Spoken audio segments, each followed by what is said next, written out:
Look at Krillin shocked. Wait. Why are you recording me again? Because the first review I did of this guy sucked. So, as usual, we're going to hop straight into it. Articulation and aesthetic. First thing first, before we start with the head articulation. Two things about the aesthetic. One, it definitely needs more paint because that would make this already great sculpt pop even more. Second thing, I don't know if you guys can see this on the camera, but this portion of his legs, it's a different color orange than the rest of the orange on his outfit. There's a brighter orange, there's a more dull orange.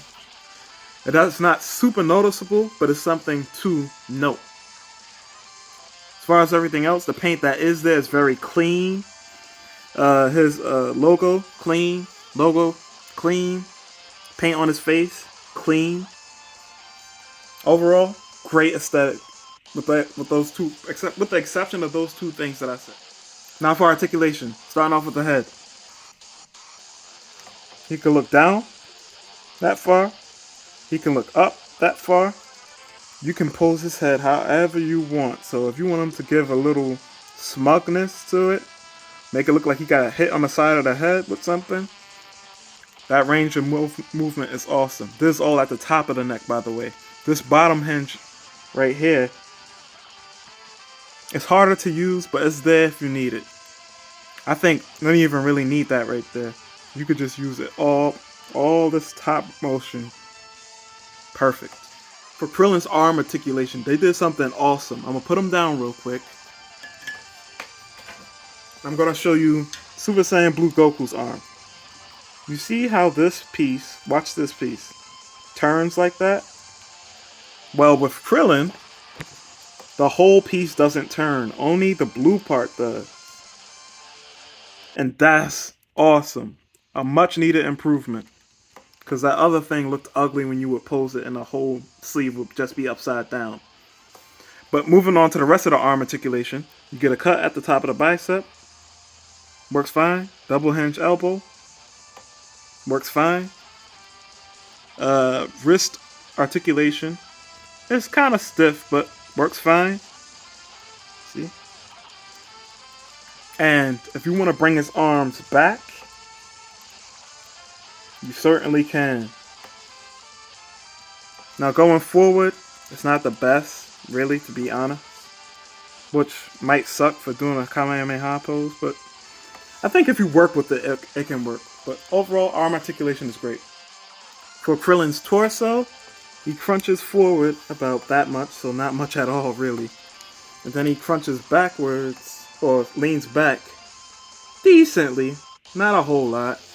Let's see, side to side is okay. It's decent. Like the core, the torso portion is probably the weakest part of this figure, to be honest. For the legs, you get the 3.0 legs. You get the perfect splits. Can kick get them up. Kick pretty high, better than 90. You get a double jointed knee. Works fine. You get a toe hinge. And you get an ankle rocker. So all of that. And you get a cut at the top of the thigh. So leg articulation is good.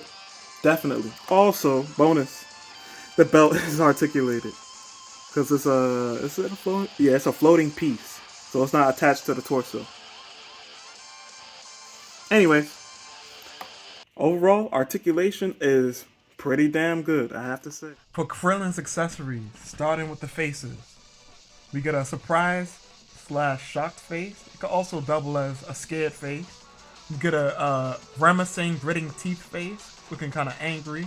We get a yelling, angry face, and we get a stern, closed mouth face. All of the faces are painted very well. They look great. Like, there's nothing more to say. Looks like they came right out of the anime. For Krillin's hands, we get 2 grabbing hands. We get 2 open palm energy kind of blasting hands. We get 2 solar flare hands. We get 1 hand holding a bag of senzu beans. We get 2 kind of martial arts style hands, or you could use them for quotation hands. We get 2 fully open palm hands with holes in them, and each hole is meant for his Destructo Disc accessory to fit into. So that's really good. And of course, what is a martial artist without his fists? We get 2 fist hands. So in all, a good amount of accessories, especially for the price. Now for Krillin's height. He stands about 4.5 inches. That is about, I would say, 11 centimeters to the top of his head. So pretty short guy, but Krillin, that's to be expected because Krillin's a short character. Now we're going to move on to some size comparisons. Starting it off, here is Krillin next to Goku from the same action figure line, S.h Figuarts. Here's Krillin next to S.h Figuarts Full Power Super Saiyan Broly. And as you can see, Broly dwarfs this man. No pun intended. Here's Krillin next to S.h Figuarts Undersized Piccolo. Here he is next to the Marvel Legends Spider-Man from the Renew Your Vows 2-pack, which I just reviewed. Go check that out. And here he is next to Ghost Meowcles. And done. Overall, this is a great figure. Definitely go pick him up. No doubts in my mind. Definitely go pick this guy up if you're a Dragon Ball Z fan. You know, like, what collection is complete? What Dragon Ball collection is complete without Krillin? You know? He comes with a ton of accessories, he comes with over 4 different heads. I don't even know how many different hands. But you guys will have seen in the accessories part of the review. But the only gripes I have is more paint, of course, and the mismatched colors on the mismatched oranges on his gi. But other than that, looks like they peeled him right out of the show. The sculpt is great, articulation is great. Oh yeah, and also, you know, the ab articulation could definitely use improvement, but definitely not a deal breaker for this guy. And his price hasn't even gone up. I think he's a regular release, so he's been hovering around, what, $50 now? So if you can, definitely go pick him up. Must have, definitely a must have. A great improvement over the old Krillin, which I would have compared. If I had one! Sorry.